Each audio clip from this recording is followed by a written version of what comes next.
Welcome to Get on the Ark. For those of you that don't know who we are, this is a show about how God is doing extraordinary and miraculous things in ordinary people's lives. And there's a storm coming, a spiritual storm with dark days ahead for all of humanity. Hmm. And just as God warned Noah to build an ark to save his family from the coming flood, all across the globe, God is calling people out of the darkness and complacency into a relationship with Jesus to save us from the storm that is coming in our generation. So today I'd like to welcome Chris Hartis as a special guest to the show. Chris, welcome. Thank you, Darren. Happy Yeah. to be here. And God's great with divine appointments, and sometimes he highlights people when I go places and I meet them. And then of course, then we have a connection, which we have with Richard Bloom. But Hmm. it's cool to see, we all have a story to tell. And the more we share our testimonies, the more we can bring people or invite people to come to the kingdom of God and have Jesus be their Lord and Savior. So, Chris, Absolutely. tell us about your story. Tell us your testimony. Yeah, well, for those of you watching, just a little bit about me. My name is Chris Hartis. I've lived in Jacksonville Beach, Florida for about 4 years. Originally grew up in Spokane, Washington, and I am happily married to my wife, Brianna. We live here in Jacksonville Beach, just bought our first home, and we have kind of a unique lifestyle that we live. We live a seasonal lifestyle. Winters are spent here in Jacksonville Beach. Summers are spent up in the southwestern region of Alaska. And I'm a commercial, might say bush pilot. I'd call it a backcountry pilot. I fly float planes and big wheel, big tired bush planes in the backcountry of Alaska, taking people hunting, fishing, bear viewing, photography, camping, backpacking, anything that kind of requires people to get flown somewhere without a runway. So we have a fly fishing lodge up there called Rainbow River Lodge, and that's where we live. We got a staff of 22 at the lodge and 18 at the air taxi for a total of 40. And it is nothing short of a miracle of how God really directed myself and my wife into that lifestyle and what he's doing up there. And so yeah, I'm just super thankful to be on the show and telling the story. No matter if one people hear it, 100 people hear it, or a million people hear it, it's worth it, even if one person hears it, because it's not a story about me. It's a story about Jesus and what he did with a very lost, confused, and broken sinner, which was me. And yeah, I'm looking forward to just sharing a little bit about how I grew up, how I got to Alaska, the broken up and down path that got me up there, and then how I got into what I'm doing now and the provision that God gave me in order to be able to do that. So, yeah, Darren, before I get started, was there anything else you wanted to add or ask me or? Well, no, just kind of in general terms, like, when did you give your life to Jesus? And I know sometimes it's in segments and Mhm. the journey is different for everybody. Yeah, yeah. God's got a plan for all of us. Hmm. But tell us a Yeah, little bit about your walk. it's a good story. We use a lot of these terms, followers of Jesus, believers of Jesus. I've been a believer long, long, long time. I've not been a follower for very long, probably only since I was about 23, 24 years old, post college. I grew up in a Christian home, grew up in the Catholic Church. Now that's a whole nother conversation, but no, I'm no longer part of the Catholic Church, and really started to learn a lot more about Jesus and the Bible and my faith when I was a junior, senior in high school. Had great mentorship. I went to a private Christian school, had really good influences, great Christian friends and family, good parents. I didn't have any kind of a troubled or really challenging upbringing. It was very, very simple, very easy in a lot of ways. I grew up in, a white picket fence neighborhood, played sports, and my parents are still happily married. And I didn't really understand what it meant to be a follower of Jesus until after several years of really just being a believer. Saying, "Hey, I raised my hand, I prayed the prayer at church camp, and I read my Bible, and I'm a good person. I don't do bad stuff. I don't, I don't drink underage, I don't smoke pot, so therefore I'm doing pretty good, right? And that was kind of my scale. It was all about good and bad, not about a relationship, like what a true relationship looked like.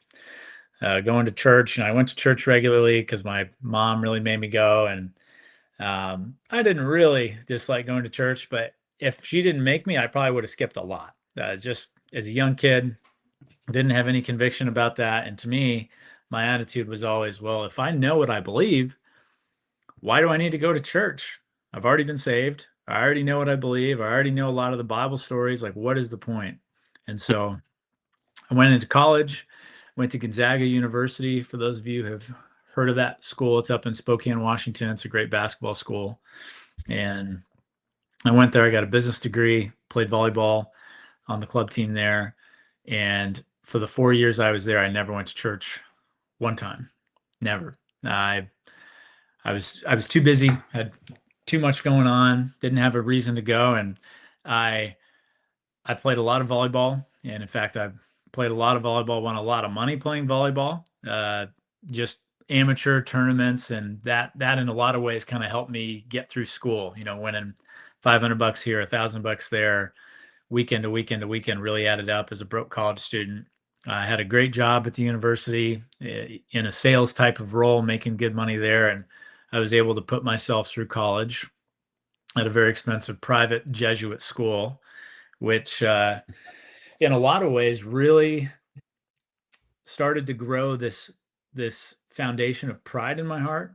I had a really unique sales job where I was interacting with CEOs of banks, business owners of local restaurants, credit unions, hotels. And, I'm 19, 20, 21 years old doing this and making these big sales for the university, basically partnerships where they'd get to come on campus.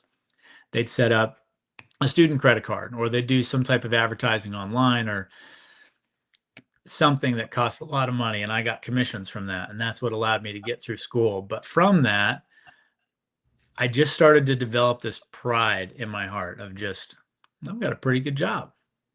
I'm doing pretty good. I'm putting myself through school. All my friends have their parents paying for it, and I'm sitting here doing it on my own. And it just planted this unhealthy seed that slowly started to grow. And so, you combine that with huge addiction to pornography all the way through growing up, all the way through high school, college, and really, really just living an unhealthy life. And from the outside looking in, you'd look at me and say, wow, Chris is getting good grades. He's being really successful in volleyball. He's got a great job. He's paying off his debt. He's getting through school. He's doing great. I got an internship for a company called Boeing, commercial airplanes. They manufacture airplanes that most people fly on to and from, all around the world. And a great company. Growing up, my father had a Cessna 170 that is a little small. It's a 1948 old airplane. It's got rag wings, and it was a project growing up. It's been my biggest passion my whole life, which has been flying. And I was trying to save up as much money as I could to put towards parts and materials and just what we needed to get that airplane flying again. It never flew while I was alive, basically.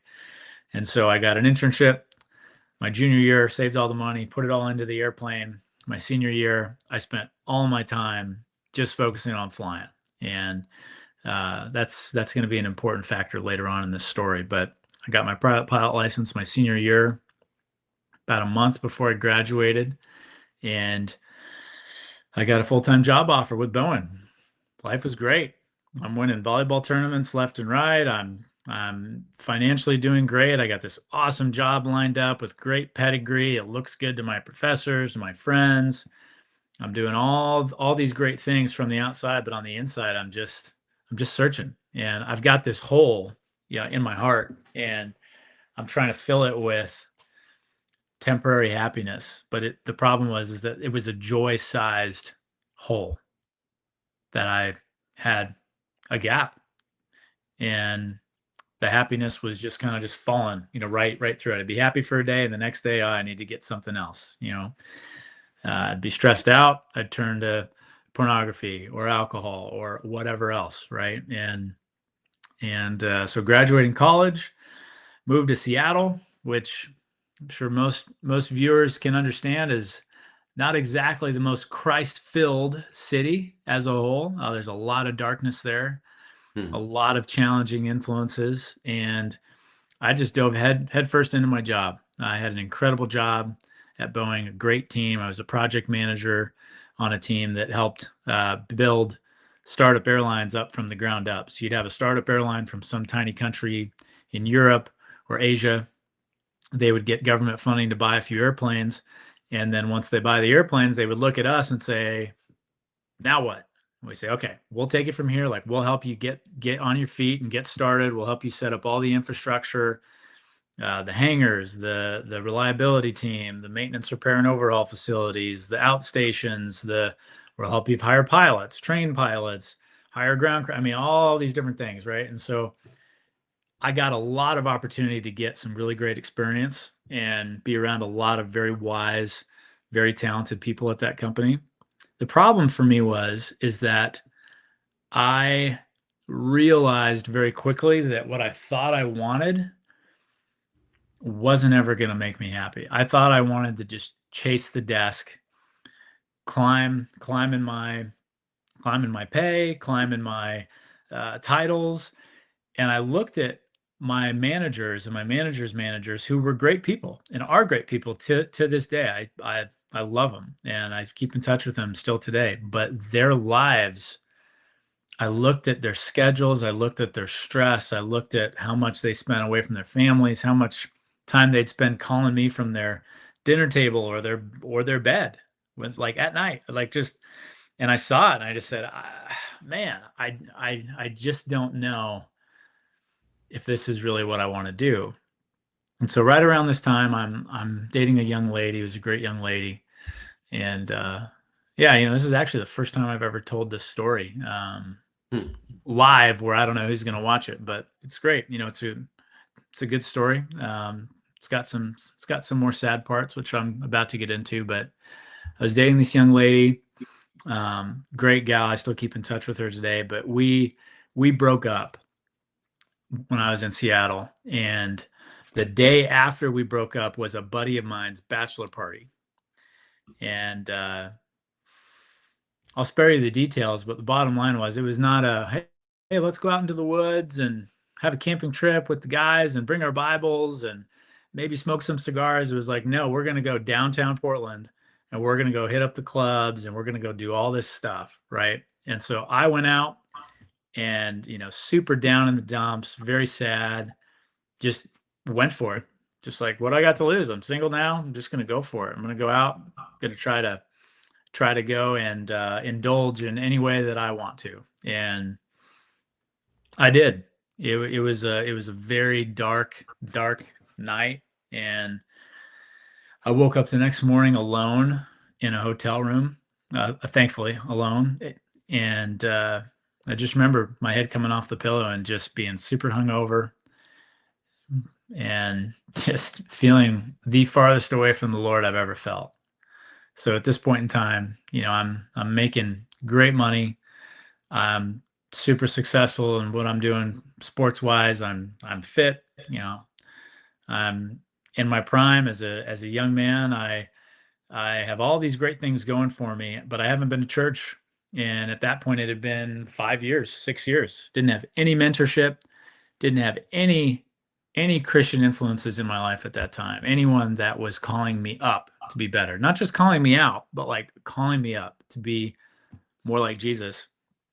And so I just remember waking up and just crying and just knowing, I said, I can't do this anymore. Like, this is who I've become. But this isn't who I am, but this is who I am today because of the choices that I've made. And I drove from Portland back to Seattle, 3 hours or so, and just cried the whole way, just apologizing to the Lord for all kinds of stuff. And I knew that there were really three things that were really holding me back, where God just said, Chris, if I'm going to come live inside of you, these things cannot also be living there. They have to die. Hmm. If I'm going to live, then these have to die. And the first one was pornography. It was super low hanging fruit, obvious one. There's no prayer or anything that needed to happen about that. I knew that what I was doing was wrong and I needed to quit. The second one was just this greed problem that I had in my heart, and not really sure how to tackle that. It's not exactly something you just, oh, I just won't be greedy anymore, right? It's like, how do you do that? And then the third one was my career. I knew that I was in the wrong place. I knew I wasn't. Not that working for Boeing was a sin by any means, but I knew that I was being disobedient by choosing to stay. I knew that God was calling me into something different. And it was pretty apparent very quickly that that new place I needed to go was to pursue flying full time. That was the biggest God-given passion that I have in my life. It does not define who I am, but it is a passion that is above and beyond anything I have for anything else in my life that's worldly. And when I say that, I looked at it and said, Lord, is this righteous for me to go chase this? And he said, Chris, I've given you this passion. Now use it not for your benefit, but for the benefit of others, and go love people with it and go do something with it. Don't just use it to do what you're doing now, which is maximize your earnings, maximize the amount of money you can make, maximize your time off, do the little, the least amount of work for the most amount of revenue, right? It was go and use your passions to tell people about who I am, and go let your joy doing what you love to do, because I have designed you to love to do it. Use that for my glory. And I had no idea really what that was going to look like at the time. It was going to the airlines. That was really it. It was go to the airlines, and maybe you're going to have some great conversations with co-pilots and, things like that. So, this is a little bit of a complex story, and I'm going to do my best to kind of summarize it. But I've got these three things, like these three different pockets, right, that I'm trying to figure out. My career, how I can change my heart posture with pride and greed, and then pornography. Those were kind of my three buckets that I knew I needed to go on the offense against. And so pornography, I had a great church in Seattle, awesome church, and I had a great pastor there that was a mentor for me. I confessed my sin to him and one other gentleman who led a Bible study group, and just had some awesome accountability partners. And that was the way, by confession and by sharing my testimony, that was the way that I really, instead of playing defense my whole life, which is what I had done up to that point, every time that I would watch pornography it was just a shameful thing. I'd be done, and all of a sudden just have all this shame. Like, I knew that it was wrong, but just like having brothers around me that were supporting me, that were carrying my mat to get me to where I needed to go, to get me at the feet of Jesus, to say like, hey, you're paralyzed and you need help in prayer, right? You need help in prayer and in support and in accountability, and we're going to be that for you. It wasn't until I had some mat carriers that I was able to really get a hand up on that addiction. And so I would encourage anyone listening to this story at this point, man, if you're struggling, it doesn't have to be pornography. It could be lust of the eyes. It could be lust of money. It could be all kinds of different things. I would just encourage you, like, if you're trying to do that by yourself, that's exactly what the enemy wants. He wants you to fight him in two ways. One, alone.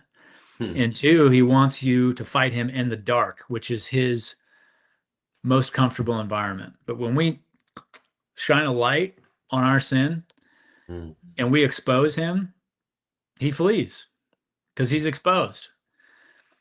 Imagine trying to fight someone throwing haymakers in the dark, in the pitch black, where you can't see, and they have night vision because that's where they live. Their eyes are adjusted, and that's their environment. Like, he thrives in the darkness. He cannot exist in the light. And I think the problem for me was I was so comfortable living in the shade, right? I was just, I wasn't in total darkness, complete darkness.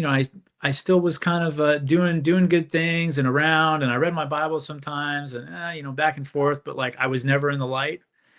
But yet I never felt the gravity of the total darkness I was actually in. I felt like I was just in the shade, like right in between. Right. And we got to get out of the shade if we're ever gonna make progress on that. So that's my encouragement to whoever's watching this, is you cannot and should not do it alone. If Jesus asked for his disciples to pray for him when he was going through some really challenging things and sweating blood, then what does that say for us? Right. So that's that's uh, that's an important thing that I had to do before I was able to really combat that addiction. So then the next thing was greed, and that was just a really difficult thing because I wasn't tithing. All my money I made was for me. It's like, this is my money. I worked hard for this. No one gave this to me. Like, no one handed this to me. Like, I did this. Me, me, me, me, me, me, me. Like the me monster is Brian Regan, my favorite comedian. He says it. And but just seeking mentorship on that, someone said, well, Chris, yes, you worked hard. Yes, you did all these things. Yes, yes, yes. But who gave you the body that you have? Who gave you the mind that is functioning that you have? Who gave you the country that you live in where you have these opportunities? Who gave you the mentorship and the parents and the opportunity to go to college and like all these things? And like, there's kids around the world that grew up that are probably even more talented than you, but they didn't have opportunities. They didn't have mentorship. They didn't have the same scenario that you have put you where you are. So don't look at yourself as better than other people, or like your money actually belongs to you. It's like nothing belongs to you. Hmm. And that's a really hard, like, that's very easy for me to sit here on this computer and say and give you lip service and just say, oh yeah, nothing belongs to us. But for me to actually accept that and actually believe that was really, really hard. And I've got a great story where God used this really funny scenario with my little brother. He's 6 years younger than me, to actually really show me, like, Chris, this is what you're doing when you tell me no, when I ask you to give financially to something. I took my brother to get some fast food somewhere. I'm 23, he's 17, in that punk high schooler age where, Mhm. very, very combative and snappy. And I take him to the drive-through. We get something to eat. I think it was from like Wendy's, little fast food restaurant, and I bought him some fries. And I paid for the meal. We get the bag. We start dividing up the food. I'm like, hey, Michael, give me some of your fries. He's like, I'm not giving you some of my fries. These are my fries. Yeah. I'm like, what do you mean they're your fries? I said, who paid for that? Who literally drove us here in his car, paid for it, picked it up? You can't even give me a few of your fries? And in that moment, it was crazy. I still remember it. In that moment, God just like, Chris, this is literally what you do to me. Everything that you have, I gave you. Everything. Not 90% that you get to keep, and I just need 10%, and then you're good, and you can do whatever you want with the other 90. He's like, no, you're just a money manager for me. I've just given you a talent, just like the parable of the man with the talents. And it's your job to go out and, yes, invest, yes, save, yes, be wise with your money. But if I ask for it back, you should have no problem giving it back to me. And so that was a very, very convicting thing. And That's good. that's a whole nother part of the story that I'm going to glaze over a little bit, just because it's a pretty in-depth story to be told the right way and to do it justice. I'd rather focus on some other things, Darren. So I'm going to skip past that part. But let's just say that God gave me some opportunities to show him that I trusted him financially. And through a lot of moaning and groaning and kicking and screaming and, oh, I don't want to do this, finally, I ended up putting my faith where it needed to be the whole time. And the Lord really, really rewarded that. Not financially. I am not a believer in the whole prosperity gospel. I am a believer in the prosperity gospel, but not prosperity of physical money, prosperity of spiritual gifts and peace and closeness with the Lord, to where when you tithe and when you give and you give with a cheerful heart, God draws near to you and you experience a peace and a joy that you cannot experience in the same way without giving God that side of your heart.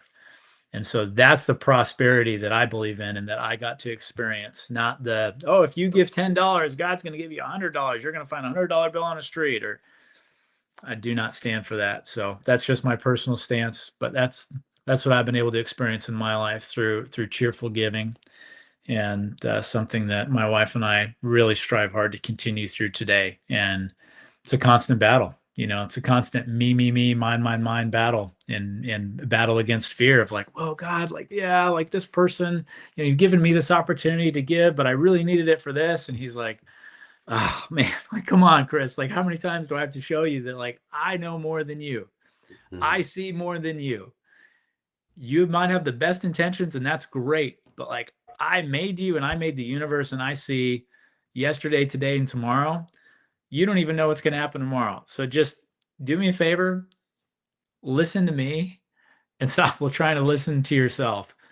And that's been just a constant growth process for me. And I really do believe that God rewards that with more opportunities. If he gives you an opportunity to give a little, then he's going to give you an opportunity to give a lot later down the road. But the lie that I had in my head was, well, I really want to make a lot of money, Darren, so that when I have a lot of money, I can be really generous. And it's like, well, hold on. Why can't you start right now?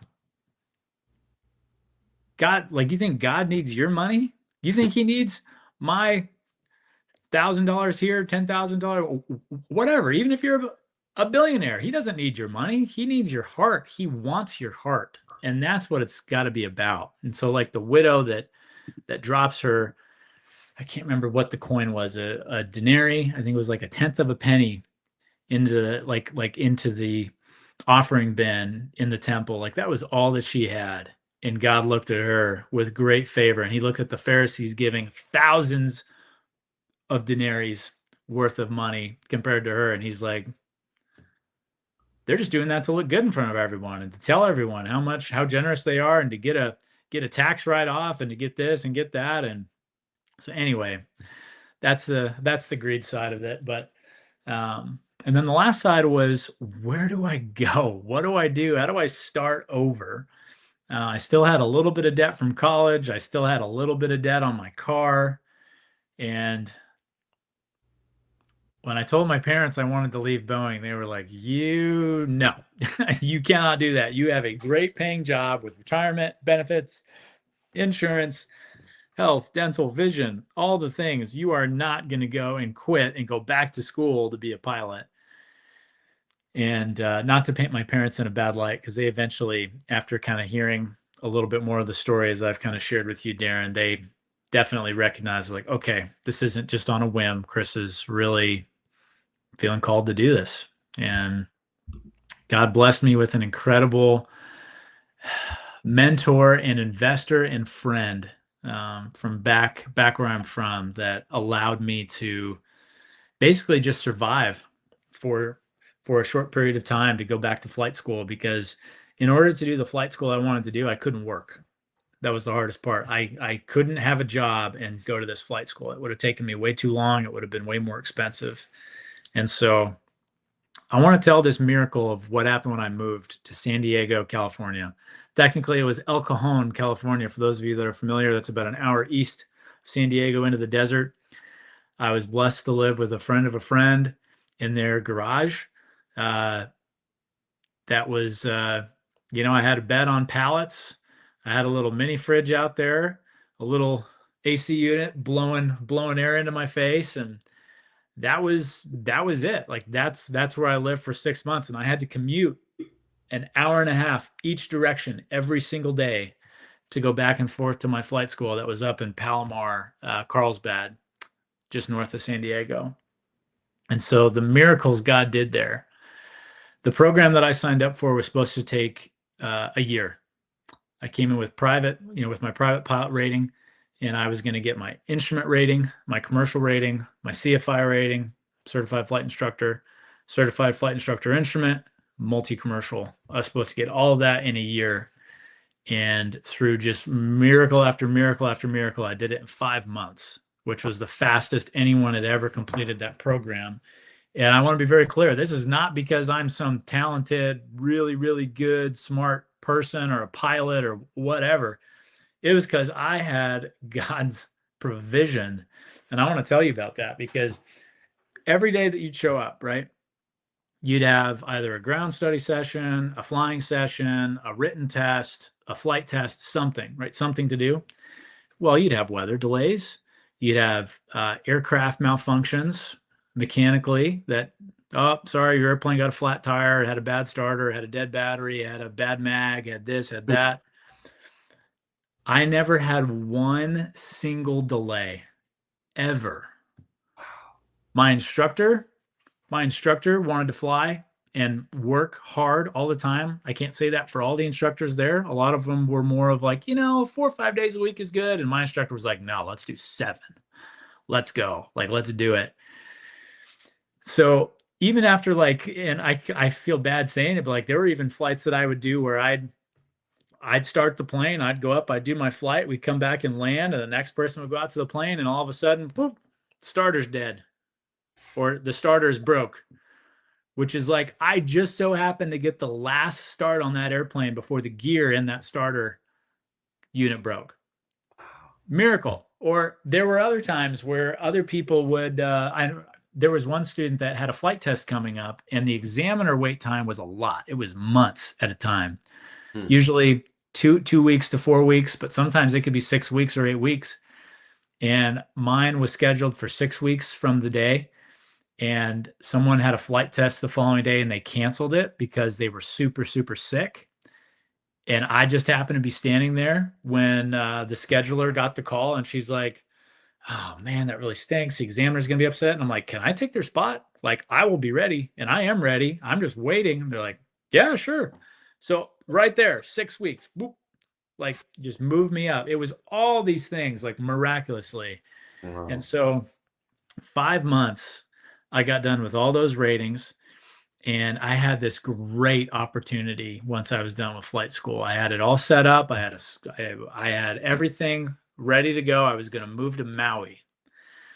Beach volleyball, girls, flying. I was going to fly around oh my gosh, I was so excited. And I was going to fly tourists around the islands and just island hop, right? Mm-hmm. And that was going to be my life. Play beach volleyball, meet a lot of great people, fly tourists around the islands in these really nice air-conditioned airplanes. 2 weeks before I was going to move out there, the owner of this company called me and he said, Chris, I am so sorry, but I do not have a job for you anymore. I was like, what? Like, what happened? And he said, your airplane is gone. He said, it got wrecked today on the Maui International Airport runway, and it is literally being scraped off the runway in a pile of ash right now. It happened this morning. It was like 1 o'clock. And so I'm sitting there like, oh my gosh, I had this perfect job set up. Like, God, what are we doing here? I was going to go to Maui. I was going to be in this perfect environment. I was going to get to play beach volleyball, which is like my biggest passion outside of flying, and all these great things. I met all these awesome people there. And so I just started applying. I started applying everywhere, just left and right, anywhere. I mean, I just needed a job because I needed to start paying back my investor. And I really did not want to have to call him and say, hey, I'm really sorry. I need some more time to start making payments. Like, that was not something I was going to do. And I applied all over the place. I applied coast to coast, Texas, Florida, Washington, New York, Pennsylvania, Arizona, and I could not get any offers. I even applied to fly around dead people for morgues in their planes, if you can believe that. Nothing. And I had, we'll say a mentor. I had a mentor tell me that there were a lot of opportunities up in Alaska, and that if I wanted a job, that's where I needed to go. And I had a lot of other people tell me, do not go to Alaska. That is the worst place in the world to fly, especially in the winter. It was December at this point in time, by the way. And I want to give you the dates on this because these dates are crazy. This is December 2019 when I'm out looking for a job. Okay. So we get into January following the new year, and I'm not finding anything. And I say, man, I might need to start looking in Alaska. I really might need to start looking in Alaska. I really don't want to, but that's the last thing I want. There's no volleyball up there. There's, I mean, I'm still a young man at this point. Like, there's no women up there that like, how am I ever gonna? This is just not the right fit. This is not what I want to do, right? And and oh gosh, I got to the point where I was so desperate, I had nowhere else to apply that I could find. I mean, I sent out 30, 40 applications, cover letters, phone calls. Like, Darren, I'm not one of these guys that just sends a phone call and leaves a voicemail and says, well, I'll wait a week and see if they get back to me. Like, when I was at Boeing, you could say I was in sales in some form of the word. This is what I did. I had a spreadsheet with all these business names, with the director of maintenance's name, with the director of operations name, with the front desk lady's name. I stalked their Facebooks, I stalked their LinkedIn's. I knew everything about their company. I knew what planes they flew, what routes they flew, their schedule, everything. Their mission statements I memorized. So when I called them, I had all this stuff in front of me and I had a schedule. And God was just like, nope, nope, nope, like just closed door after door after door. So I went up to Alaska, and this is where the story gets really interesting. I want you to think about this, Darren, if you can remember back. January, mid to late January 2020. What's going on in the world at that point? Everything's on lockdown. Well, I'm going to correct you just a little bit. It is almost on lockdown. So Almost. in January, at least where I lived in Washington and up in Alaska, people had heard the word COVID, but it was kind of like, whatever, it's swine flu. Who cares? Like, we've been there, done that 100 times before. And some guy in China ate a bat. Who cares? Whatever. That's what COVID was in January. Little did I know the whole world was about to flip upside down in the next 2 months. By March 1st, the whole world would go boom, shut down, 2 weeks to stop the spread. It's turned into a lot more than that. And so anyway, I'm in Anchorage, totally ignorantly blissful about what's about to happen, just like everyone else. And I'm looking for jobs. And I had an amazing family take me in when I got up there. It's kind of a long story, but I made you could say a bush pilot Facebook post to an Alaska group of pilots on this website and just told them my story and who I was and what I was coming up there to do and just asked for advice. And this guy reached out and he said, Chris, I want you to stay with my wife and I. I've got a truck you can drive. I've got 2 airplanes we can go fly. I'll show you the airspace. You're going to stay with me for the week. I'll introduce you to all the right people. And I was like, either this guy is some like insane sexual predator or he's like the nicest guy in the world, right? And man, when I met him right away, I think I just met one of the most amazing people in my life. And he is still someone very near and dear to me in my life. His name is Denny Seary. Dennis Seary. We call him Denny. He's very loved by a lot of people, and me being one of his biggest fans. And so anyway, Denny took me around Anchorage, showed me all kinds of different places. And I got 2 job offers in my first day. My first day there, I got 2 different job offers. Both of them were great companies. They had benefits, guaranteed pay, travel, everything that I wanted. I could live back in Spokane. I could commute every 2 weeks, 2 weeks on, 2 weeks off. I could live next to my family. And God just did not give me any peace about either of these jobs. And for no good reason. It was like they're great companies. The person I interviewed with was great. I have talked to pilots that work there that say that they love it. Like, why do I not have peace about accepting either of these jobs? This makes no sense. And I call my parents and I'm like, I got these 2 job offers today. And my mom especially, she's like, oh, that's great. Oh my gosh. Like, make sure you get one with benefits. And as a good mom should say, right? And I just said, Mom, I don't know what it is. I just do not have any peace or joy at all about saying yes to these 2 companies. And I don't have a reason. I just don't have it. And of course, like a good mom, she was like, well, you really need to think about, your responsibilities, which I did, And I just said, Mom, I think I just need to keep looking. So I kept looking, And I walked into this air taxi called Lake Clark Air. I'm gonna call them out, Lake Clark Air, and tiny little office, little shack. Glenn, who's the owner, if you're watching this, no offense, but their website stunk. It was not a good website. You didn't even know anything about the company. You barely even knew that they flew airplanes. They didn't have any great photos. It was very hard to navigate. I think they've updated it since then, but back in 2020, it was not good. So I didn't know anything about him. I just walked in and I said, "Hey, is the owner here? I'd love to apply for a job flying here." And they're like, "Yeah, he's in the back actually." And this smaller man comes out. He's like 5'4", 5'3", glasses, white hair, white beard, hearing aids. He can't hear anything. And he's like I'm spoiling the story a little bit, but he's one of my closest friends today. And he's like, "Oh, hello, young man. Yeah." And he kind of yells because he can't hear. "Come on back here. Look, tell me your story. I'd love to hear your story." He's like, "I just made some moose stew. Why don't you come have some moose stew? You ever had moose stew?" "No, sir." "Come on back here." So I went back there and I was just super blunt with him. I told him my whole story and I didn't sugarcoat it. I told him that the motto of the story was that I was lost in what I was doing. God totally met me where I was at and pulled me closer to him. And I felt called to go up to Alaska. He's closed every other door. And I'm like, this is where I need to be. I said, I'm going to be here until I get a job. I said, this is it. This is where I need to be, somewhere in this state. And he said, "Well, my company's pretty small and we're all pretty much run by our family and I don't need any pilots. But you know what I do need? I need someone to teach my 3 grandkids how to fly.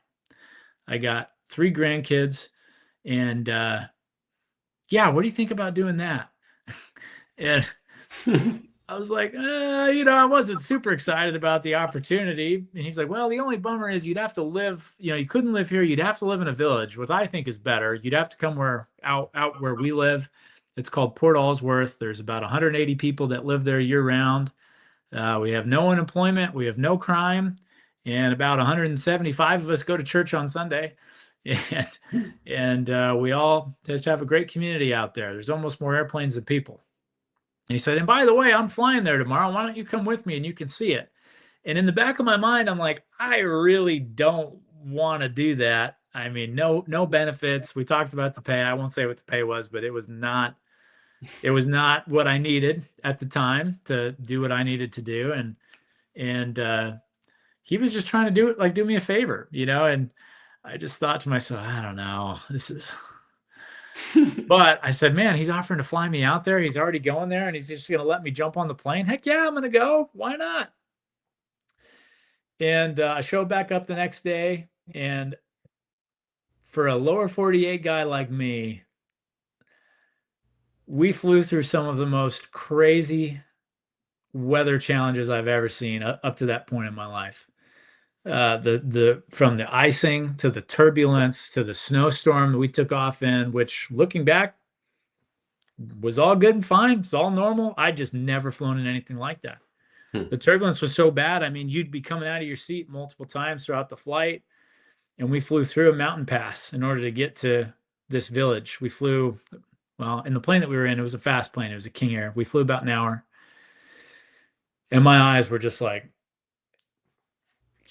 wide open the whole time. Like, wow, this is unreal. This is out of this world. And we come in and we land in Port Allsworth. And right before we land, he says, "Have you ever landed on ice before?" And I was like, "You mean like ice ice?" He's like, "Yeah, ice ice. Is there any other kind of ice?" I'm like, "No, how do we do that?" He's like, "Well, you don't use your brakes because they don't work." I'm like, "Okay, that makes sense." I said, "So how do you stop?" And he said, "Well, you use your thrust reversers. So when you pull your throttles back, the engines start pushing air instead of pulling air." And I asked him, I said, "Well, how do you steer if you start to drift off the runway?" He's like, "Well, you just pull one engine back a little harder than the other one. And so to stop, we're going down the runway like this, just like wagging our tail side to side, going into this parking spot." Which again, for me at the time, having no experience of this, it was just blowing my mind.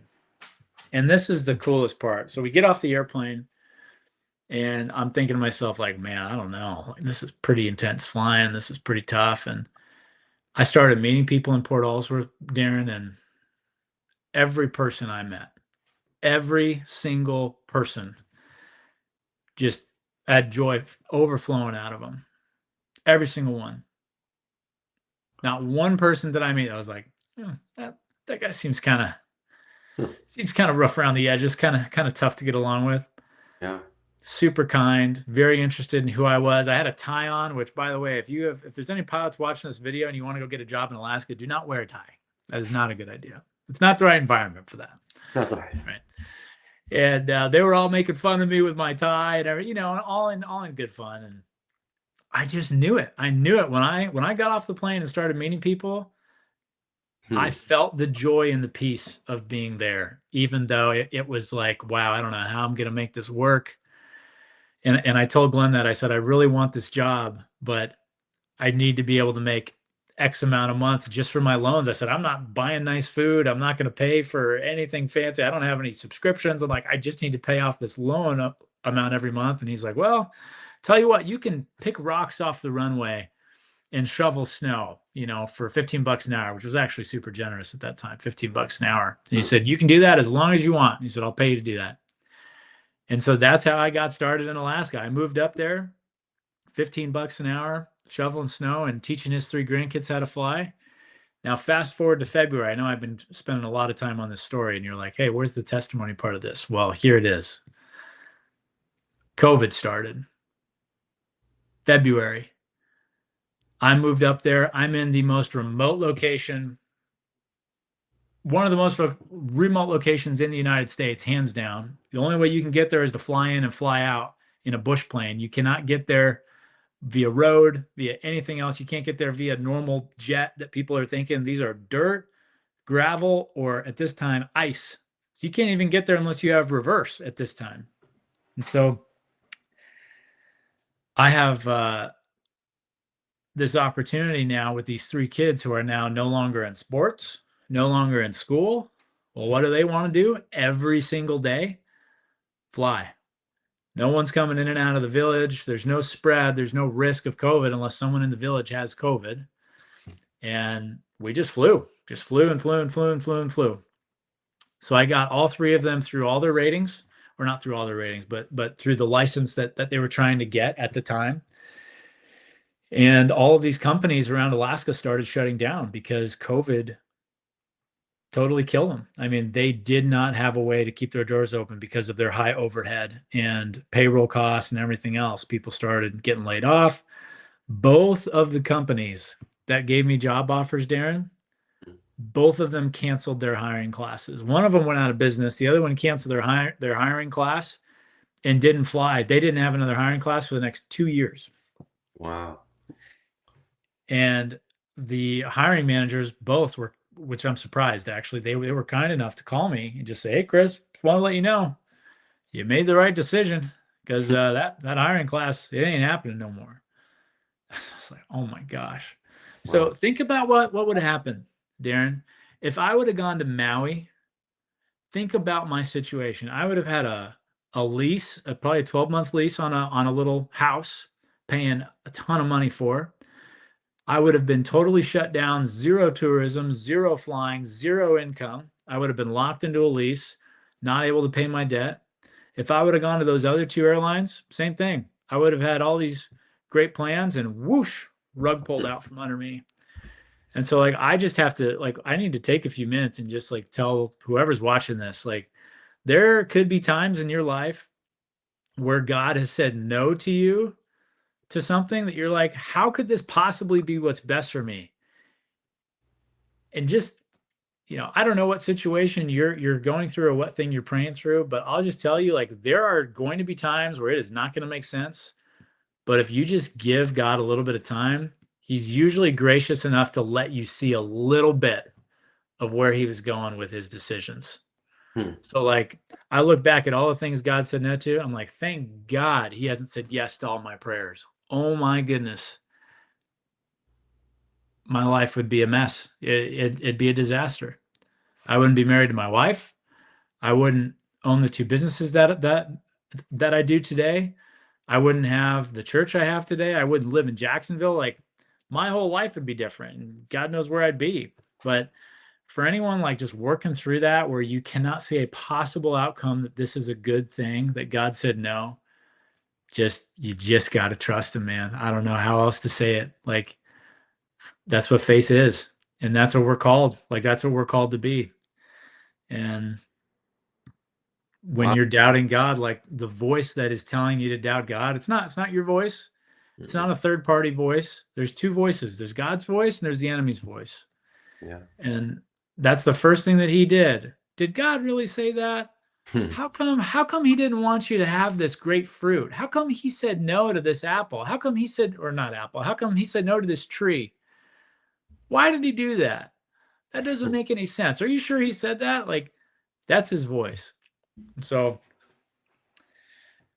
I know I've been going a little long. Darren, how much time do I have left Well, to finish this yeah, story? you have enough time to take us out, like for someone that's out there and they're seeking, they're looking, and Yeah. they want to, what do you say to somebody? I've got a lot of things to say, but I would say first and foremost, you need to ask yourself what in what you're spending your time doing in your life and how is that influencing you. And it's all the little things. Who are you spending your time with? I'm not saying you only have to spend your time around believers, but do you have any mentorship in your life? Do you have anyone speaking truth into your life and praying for you? What kind of music are you listening to? What kind of movies are you watching? What kind of things are you feeling with your eyes or with your ears? And what goes in your eyes and in your ears goes down into your heart and then eventually comes out your mouth Mm. and comes out of your hands. And like that just happens over time. And Satan's smart. He's not dumb. He's a very smart and cunning enemy. And he knows that, especially in America, the best way that he can attack us is just to put us to sleep, just to let us be totally ignorant and unaware of the damage he's actually doing in our life. And that could be through a lot of different ways. And so I would just encourage people listening to this, like, you need to have wise counsel in your life. You need to have mat carriers that are praying for you and that truly know you and know your story. And what the enemy wants, he wants you to be alone. He wants you to be surrounded by people that make you feel comfortable or that don't challenge you or that are in the same place of life as you. And it's important to have a good balance of people that you're mentoring, people that you're shoulder to shoulder with, but also people that are calling you up to be better. And so I didn't quite get to the end of the story, but what I do now today with managing a staff of 40 with a business partner along with my wife, um, that came through mentorship, and it came through opportunities that the Lord blessed me with that I did not deserve, but I was obedient to say yes to. And so I would just encourage you guys, this podcast is called The Ark, right? Get on the Ark. Well, can you imagine, like, just put yourself in Noah's shoes for one moment. I don't know what Noah did before God asked him to get on the ark, as far as if he was a farmer or what his occupation was, how he was living life. But can you imagine if God literally told you, drop everything that you're doing, and this is bad, I should know this, but for multiple years and years and years, not just a week or a couple months, years and years, I want you to put everything you have toward building this boat. Hmm. Would you actually say yes to that? And I'm speaking to myself too. I'm not talking from a pedestal or from a pulpit. I'm talking eye to eye with everyone listening to this. Like, we need to ask ourselves, like, what aren't we willing to say yes to with the Lord? And then the second part of that is, well, how do I know that? Well, Chris, like, how do I know what God's asking me to do? Well, are you spending any time alone with him? Are you spending any time in his word? Are you spending any time in prayer? Where I'm really good at talking, as you guys have seen for the last 54 minutes, right? I could talk and talk and talk, just like when I pray, I talk and talk and talk and talk. How often do we just say, I'm going to put my phone away and I'm going to sit here and I'm going to talk for a little bit to my king, and then I'm going to sit and I'm just going to be still. And I'm going to be still with an expectation for the Lord just to speak and to whisper. And not that he's going to respond and react on our time. He's on his own time, but he just wants our heart. He just wants our obedience, just like Noah gave him his obedience. Like, I don't care what people say. I don't care how dumb I look. Like, this is what God has asked me to do, and I'm going to do it. And I wish I could tell you that my story was always, oh yeah, God asked me to do something, and I just ran and went and did it. Never, almost never, very, very rare. It was always like, oh God, I don't want to do that. Like, man, do I really have to do it that way? Or can I do that later? Or, God, is this really you? And yes, Chris, it's me. I don't know. I need a sign. I need more. I need this. I need that. And God has been so patient with me. And so just, last couple thoughts, I just encourage anyone watching to keep your expectations high of the King of the universe. He's not this foreign, distant, absent being. He wants to be right here with us. And he's given us this amazing book. It's the best-selling book of all time. Millions of people have died for it. It's the Bible. And in America, we can just own it. It can sit on a shelf. It sits in every drawer in every hotel, and no one really seems to care. And in China, I saw a video a few months ago of these Chinese people in this underground church, and they got a box of Bibles, and they're literally weeping over this book. And like, that is the hunger that we need to carry as believers, for people that do know the Lord, of like, this book is that valuable and it's that powerful against the enemy. You're not powerful, but he's powerful. And God gives us really, really good directions on how we can live our life in a way that pleases him, in a way that we can be as healthy as possible and have the best relationship with him that we possibly can. So, yeah. Amen. Well, Amen. Thank you, Chris, for sharing your story. What a great story. I know you have a lot more to tell, but I appreciate what you shared. It's Yeah. awesome. I'm excited to talk to you a little bit about that. But thank you, everyone, for watching Get on the Ark. Don't forget to like, subscribe, and tap the bell button so you get an alert when we go live. And if this testimony touches your heart, there's two ways that you can be involved. First, share the message with someone you know, who you believe needs to hear it. God calls us to share the word where we work, live, and play. So send this out to someone and watch God do his thing. Mm-hmm. The second way you can get involved is to reach out through email. If you have a testimony that you believe the world needs to hear, we would love to have you on the show. So we go live every day at 5 p.m. and we'd love to hear your story and have you on the show. So thanks again for watching, and until next time. Yeah.